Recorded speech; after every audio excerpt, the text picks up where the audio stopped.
মেঘালয়ের শেষ part upload দিতে দিতে স্বাধীন হয়ে যাবে দেশ, এটা জানা ছিল না। যেহেতু ভিডিও শুরু করেছি তাই ফেস করার জন্যই এই ভিডিওটা পাবলিশ করার। কথা না বাড়িয়ে চলুন শুরু করা যাক। আগের পর্বে এলিফ্যান্ট ফলস দিয়ে শেষ করেছিলাম। এলিফ্যান্ট ফলস দেখা শেষ করে আমরা রাতের দিকে শিলংয়ে আসি। শিলংয়ে যেহেতু আগে থেকে কোনো হোটেল বুক করা ছিল না, তো আমরা আমাদের ড্রাইভার দাদার সাহায্য নিয়ে উনি আমাদেরকে একটা সাজেস্ট করেন আমরা ওই হোটেলে কোনো রকম ব্যাগ ট্যাগ রেখে সেন্টার পয়েন্টে ট্যুর দিতে বের হই। শিলংয়ের সেন্টার পয়েন্টটা এত বেশি ভিড়, এত বেশি জটলা, আর এখানে বিশাল মার্কেট আছে, যেমন শপিং মল আছে, তেমন ফুটেও অনেক কিছু আছে, সবজি থেকে নিয়ে শুরু করে কাপড় চোপড় সব। যেহেতু অনেক ক্লান্ত ছিলাম আর রাতও হয়ে যাচ্ছিল, তাই আমরা আর অত বেশি ঘোরাঘুরি করার সময় পাইনি। আর এখানে মোটামুটি 8টা-9টার দিকেই আস্তে আস্তে সব বন্ধ হতে থাকে। আমরা তাই খাবারের হোটেল মূলত খুঁজতে থাকি। খাবারের দোকান খুঁজতে খুঁজতেই রাস্তায় যা যা পাই সেটাই আপনাদেরকে ভিডিও করে দেখাচ্ছি। এখানে 50 রুপি করে এরকম টপস পাওয়া যায়, ছাতা অ্যাভেলেবেল, বিভিন্ন স্যান্ডেল অ্যাভেলেবেল। কিন্তু তুলনামূলক চেরাপুঞ্জি থেকে শিলংয়ের এখানকার প্রোডাক্টের দাম একটু বেশি। আর রাস্তায় আপনারা শাল পাবেন অনেক, আর শালগুলোর দামই আমার কাছে সস্তা লেগেছে। মাত্র 200 রুপি করে ছিল শাল, আর অনেক সুন্দর সুন্দর ছিল। আমি এত ভিডিও নিতে পারি না। চাইলে ওইখান থেকে যারা শীতের কাপড় কেনাকাটা করতে চান করে ফেলতে পারবেন।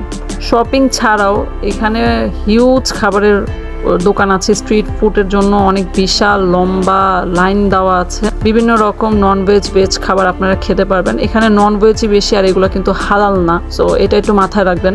চেরাপুঞ্জির মতো এখানে অ্যাভেলেবেল ভেজ আমরা হোটেল তেমন পাই নাই, নন ভেজ সব জায়গায় ছিল। সুরুচিটা ছিল, তারপরে আবার কি মনে করে যেন এখানে খাওয়া বাদ দিয়ে আমরা একটা মুসলিম হোটেলের খোঁজে যাই। এখানকার দুইটাই মাত্র মুসলিম হোটেল আছে শিলংয়ে। এইখানে আমরা চলে আসি গরুর মাংস দিয়ে ভাত খেতে। মাত্র 160-170 রুপি করে গরুর মাংসের প্যাকেজ আছে, সাথে আপনারা আনলিমিটেড ডাল আর ভাজিটা ফ্রি পাবেন। পিছনেই এই হোটেলের মালিকের নিজস্ব থাকার হোটেল, সামনেই তারা খাবারের জন্য এই হোটেলটা করে। এখান থেকে খাওয়া দাওয়া শেষ করে আমরা শিলংয়ের সেন্টার পয়েন্টে হাঁটতে হাঁটতে এই দিল্লি মিষ্টান্ন ভান্ডারটা খুঁজে পাই। এখানের মিষ্টিগুলো দেখে এত লোভ লাগে, আর এখানকার আমার জানা মতে ইন্ডিয়ান মিষ্টিগুলো মজা হয়। তো দিল্লির মিষ্টি যেহেতু দোকানের নাম, তাই ভাবলাম যে একটু মিষ্টি ট্রাই করা যাক। এইখানে অনেক নামের অনেক পদের মিষ্টি ছিল, আর জিলাপি দেখে তো লোভ সামলাতেই পারি নাই। তো কিছু মিষ্টি নিয়ে নেই যেগুলো আর কি টেস্ট করব ভাবি। বিশেষ করে জিলাপিটার প্রতি বেশি আমার লোভ লাগছিল। মিষ্টিগুলো অনেক মজা। এখানে আসলে আমি তো দোকানের নাম আর অ্যাড্রেস দিয়েই দিয়েছি, চাইলে এখানে কখনো আসলে এখানকার মিষ্টিগুলো ট্রাই করে দেখতে পারেন।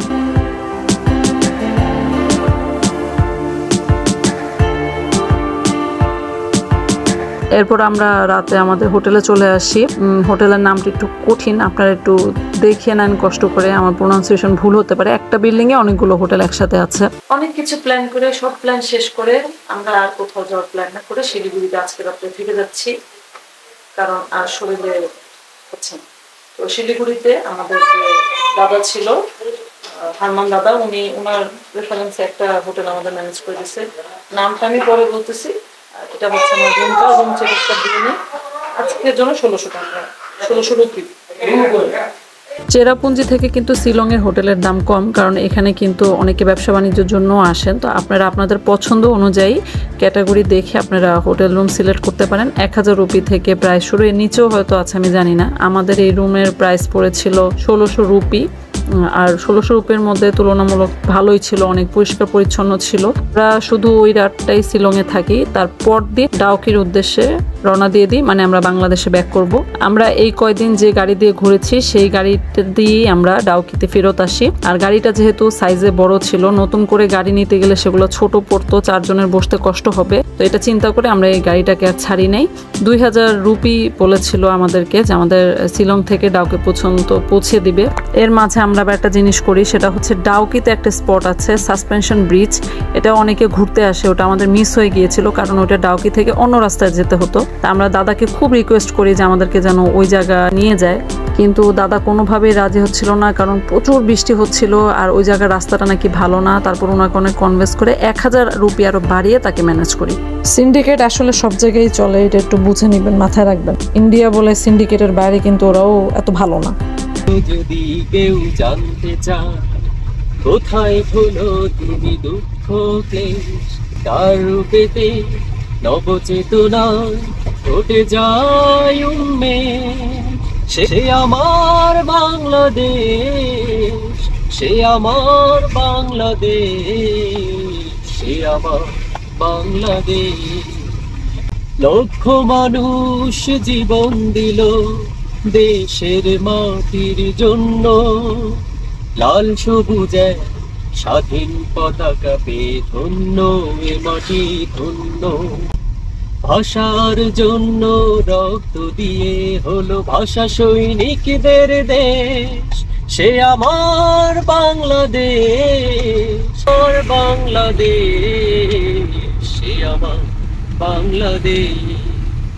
ইনি হচ্ছে আমাদের সাথে ট্যুর মেম্বার সাইফুল ভাই, যিনি খুব সুন্দর ইসলামিক গজল গায়। আমাদের রিকোয়েস্টে আমাদের দেশের উদ্দেশ্যে গানটা উনি গায়। যেহেতু বৃষ্টি পড়ছিল গাড়িতে, আমরা সবাই মিলে একটু উপভোগ করার জন্যই তাকে রিকোয়েস্টটা করা। আর এখন যেহেতু এটা ভয়েস ওভারে দিচ্ছি, তো এই গানটা আমাদের এবারের যে ছাত্র আন্দোলন যুদ্ধ হয়েছে তার জন্য যারা শহীদ হয়েছে, এই সব শহীদের উদ্দেশ্যে এই গানটা উৎসর্গ করা। বৃষ্টির মধ্যে কিন্তু খুব ভয়ও লাগছিল, কারণ কিছু কিছু জায়গায় ল্যান্ডস্লাইড হয়েছিল, পানিও পাহাড় থেকে ঢল নামছিল। পরে বাইপাস রোড দিয়ে আমরা কোনো রকম ভাবে আসি। আর এখন যে গন্তব্য মানে সেই সাসপেনশন ব্রিজ, ওইখানের লোকেশনটা হচ্ছে সাংপ্রাডাং গ্রামের নাম। ওই জায়গার রাস্তাটা ভালো ছিল না, এর জন্য আসলে আমাদের দাদা আসতে চাচ্ছিল না। দাদাকে টোটাল আর কি আমাদের 3000 রুপি দেওয়া লাগে, যেটা আসলে 3000 রুপি ভাড়া না, 2000 রুপি দিয়ে আসা যায়, কিন্তু রাস্তার এই সমস্যার জন্য আসা লাগে, কিছু মানে দেওয়া লাগে, কিছু করার নেই। আমি আমার জীবন দশায় কখনো আসলে এত বৃষ্টি দেখি নাই, যে সম্পূর্ণ মেঘালয়ের ট্রিপে আমি যে পরিমাণ বৃষ্টি দেখেছি। তো যাক, নিজের বাংলাদেশের এত পাশের একটা এরকম জায়গা যে এত সুন্দর হতে পারে, এটা আসলে না আসলে জানাই হতো না। খুবই ভাল লাগে মেঘালয়ের এই সম্পূর্ণ ট্রিপটা। শীতে বৃষ্টিও হয় না, আর পাহাড়ির তেমন পানির ঢলও থাকে না। তখন ডাউকির পানিগুলো, আমাদের সীমান্তবর্তী যে পানিটা, এটা ক্রিস্টাল ক্লিয়ার থাকে, নিচে পাথরগুলো দেখা যায়। তখন অনেকে কায়াকিং সহ অনেক বিভিন্ন অ্যাডভেঞ্চারাস জার্নির জন্য আসেন ডাউকিতে। তো আপনারা যদি ওই সময় আসেন, ডাউকিতে একটা অন্য ভিন্ন রূপ দেখতে পাবেন। সেটা একবার দেখার জন্য হলো ডাউকিতে আসবেন। ডাউকিতে আবার অনেকগুলো ঝর্ণা আছে, ঘোরার জায়গা আছে। শুধু ডাউকি ঘুরতেও 1-2 দিন সময় লাগবে। ভালো হয় আপনারা যদি 4 জন বা 7 জনের একটা টিম নিয়ে আসেন, কারণ শুধু 4 জন আর 7 জনের সিটের গাড়িগুলোই অ্যাভেলেবেল। আর প্রত্যেক দিন যে স্পট দেখবেন, পার দিন 2000 রুপি করে রেট থাকে। একটু হয়তো ওয়েদার বা আপনার ট্যুরের টাইম বুঝে বাড়তে কমতে পারে, বা 2000 রুপি। আমরা যেহেতু বড় গাড়ি নেই, এর জন্য আমাদের আসলে 2800 রুপি দিতে হয়। কোনো ট্যুরিস্টরা লোকাল ট্রান্সপোর্টে চড়তে পারবে না। এটা যারা এই গাড়ির মালিক আছে, তারা সবাই মিলে আন্দোলন করে জিনিসটা বন্ধ করে দেয়, কারণ ওদের ব্যবসার লস হয়। তো এটা মাথায় রাখবেন।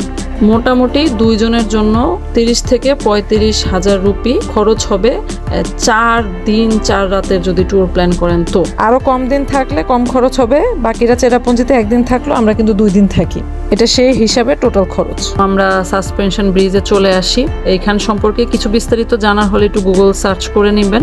এখানে আমরা কিছুক্ষণ সময় কাটাই।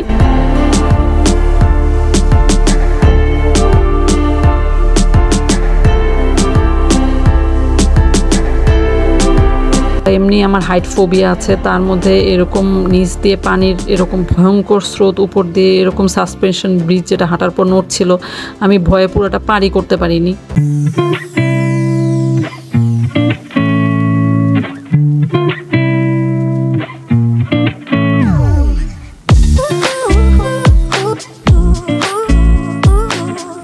এখানে সময়ও পার হয়ে যাচ্ছিল, কারণ আমরা সিলেট থেকে ঢাকায় আসার জন্য 3:30টার ট্রেনের টিকিট কেটেছিলাম। তো আমাদেরকে তাড়াতাড়ি বাংলাদেশে ঢুকতেও হবে। তারপর সাসপেনশন ব্রিজের একটু কাছে একটা একটু চিকন একটা রাস্তা ধরে সামনে নাকি আরেকটা লোহার সাসপেনশন ব্রিজ দেখা যাচ্ছিল। সেখানে যাই, ট্রেকিং করে যাওয়ার চেষ্টা করি, কিন্তু কিছু দূর যাওয়ার পর আমাদের রিয়েলাইজ হয় যে আসলে ওই সামনের রাস্তাটা বন্ধ। কিন্তু এইরকম একটা একটু কেমন জানি অ্যাডভেঞ্চার ফিল হচ্ছিল, ভয়ও লাগছিল। বাট আপনারা কি ওই কাজটা করবেন না। আসলে সামনের ওই সাসপেনশন ব্রিজটা শুধু দূর থেকেই দেখা যায়, আসলে ওইদিকে যাওয়ার কোনো রাস্তা নেই।